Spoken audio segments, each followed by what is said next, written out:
안녕하세요. 드라마를 특파보는 잼잼 리뷰입니다. 아니, 미래로 온 전화 왜 이렇게 잘생긴 거죠? 퍼스널 컬러가 골룡포인 줄 알았는데 알고 봤더니 미래 그 자체더라고요. 전화에 웃는 모습에 저 숨 넘어갈 뻔했잖아요.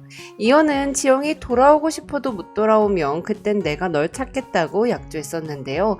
미래로 돌아온 지영이 아무리 마흔록을 읽어도 이현의 곁으로 갈 수 없게 되자 이현이 지영의 세계로 왔습니다.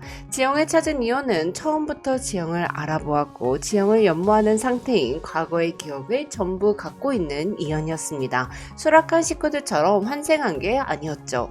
이현은 미래로 와서 지영을 어떻게 찾게 됐는지 비밀이라고 했지만 이건 원작 소설에 나와 있는 내용이라 제가 빨리 정리해 드릴게요.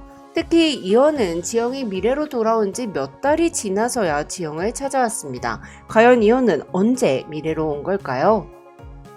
또한 지영은 현재에서 입었던 옷 그대로 조선시대로 갔는데 미래로 온 이현은 한복이 아닌 고급 슈트를 입고 상투 대신 짧게 자른 헤어스타일을 하고 나타났습니다. 대한민국 돈 한 푼도 없는 이현이 파인다이닝 레스토랑에 올 수 있었던 것도 신기하고요. 그럼 이현이 지영을 어떻게 찾았는지 또한 거짓골이 아니라 멀끔하게 올 수 있었는지 그 이유를 톱파보는 영상 바로 시작합니다. 지영은 재산대군이 이현을 향해 칼을 휘두르자 이현을 껴안아 대신 칼에 찔렸습니다. 사실 원작 소설에서는 이현이 지영을 구하기 위해 대신 칼에 찔리거든요. 근데 드라마에서는 지영이 이현을 구하는 것으로 각색되어 지영이 이현을 사랑하는 마음이 얼마나 컸는지를 잘 보여줬더라고요.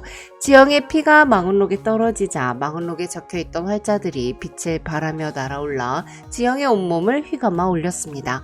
이현은 사라지려 하는 지영을 보며 오열했고 돌아가지 못하게 하려는 듯 마흔록을 찌지려 했지만 칼에 맞은 지영이 차라리 미래로 돌아가는 게 낫다고 여겼기에 눈물로 지영을 보내줬습니다. 그런데 그때 마흔록의 마지막 페이지 환세반이 찢어져 이현의 위로 떨어졌고 이현은 지영과 함께 할 수 있는 곳이라면 그 어디라도 좋다고 생각하며 지영의 세계로 가고 싶다고 생각하면서 눈을 감았어요. 이현이 다시 눈을 뜬 곳은 꿈인지 현실인지 분간하기 어려운 공간이었습니다. 분명 컴컴한 저녁인데 우거진 나무 사이로 멀리 도성을 밝히고 있는 기묘한 불빛들이 보였죠.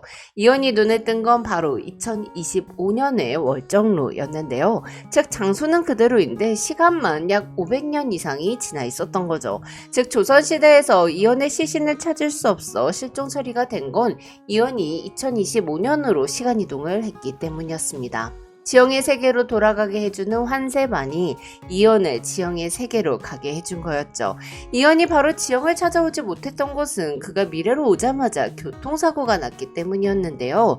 북한산에서 눈을 뜬 이현은 조선시대 옷을 그대로 입은 채 북한산 스카이웨이를 걸어서 내려오고 있었습니다. 이현은 산자락 한가운데 우마차 2대도 나란히 다닐 수 있을 만큼 시원스레 길이 뚫려 있는 곳에 어리둥절했어요.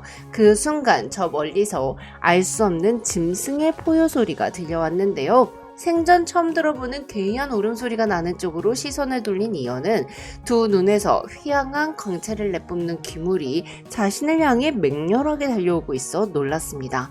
하지만 귀물인지 뭔지 모를 것에 잡아먹힐 순 없는 노릇이기에 맹렬하게 달려드는 귀물 앞을 당당히 막아서며 너가 비록 이 산의 영물이라곤 하나 이 나라 모든 산천 초목과 금수에 이르기까지 그 무엇 하나 과인의 신하가 아닌 것이 없으니 당장 그 자리에 엎드리라고 소리치죠. 그렇게 이현은 차에 치이고 만 건데요. 이현은 자신을 친 사람이 하는 말투가 분명히 조선말인데 억양이며 말투가 몹시도 이상스럽다는 것에 자신이 지영의 세상에서 눈을 떠버렸다는 걸 깨달았습니다. 이현을 친 사람은 대한민국 젊은 여성 사업가의 아이콘인 한혜주였는데요.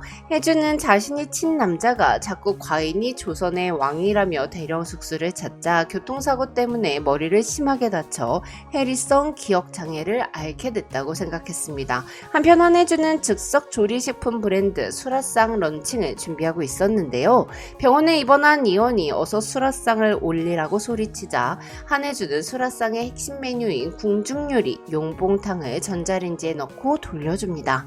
용봉탕의 맛을 본 이어는 이건 가짜라며 용봉탕은 닭과 잉어를 함께 끓여낸 탕국인데 이 닭은 수라에 오르는 오기가 아니라 그저 모양만 비슷한 교잡종일 뿐이라고 콕 집어 비판하고 수라에 오르는 용봉탕에는 잉어가 아니라 금강유역의 진상품인 종어가 들어가야 한다고 말하죠.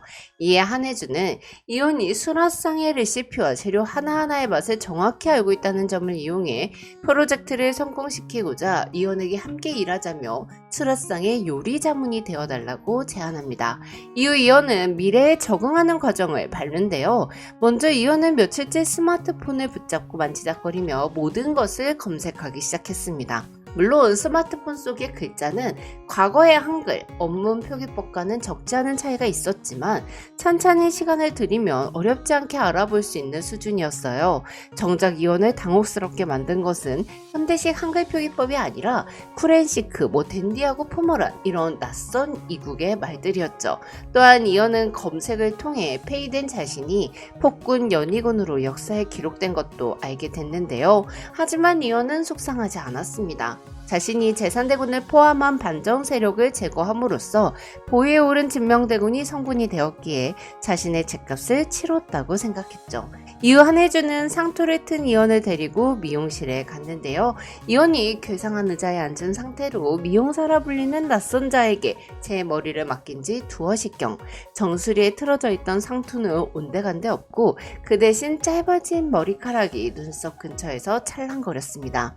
신체 발부 수지 부모라 효경에 실린 공자님의 말씀대로라면 천인공노할 만행이 눈앞에 펼쳐져 있었지만 이어는 자신의 얼굴형과 외모에 꼭 맞는 헤어스타일링을 보고는 완전히 만족해버립니다.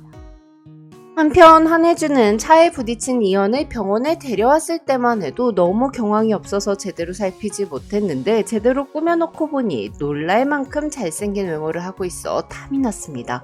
준수한 얼굴뿐만이 아니라 훤칠한 기럭지며 넓은 어깨, 시원스레 긴 다리까지 완전히 신선한 뉴페이스였어요. 이에 혜주는 이연을 수라상의 제품 홍보 모델로 발탁하고 싶어하죠. 한편 한혜주는 이미 연주영이라는 이름을 알고 있었는데요.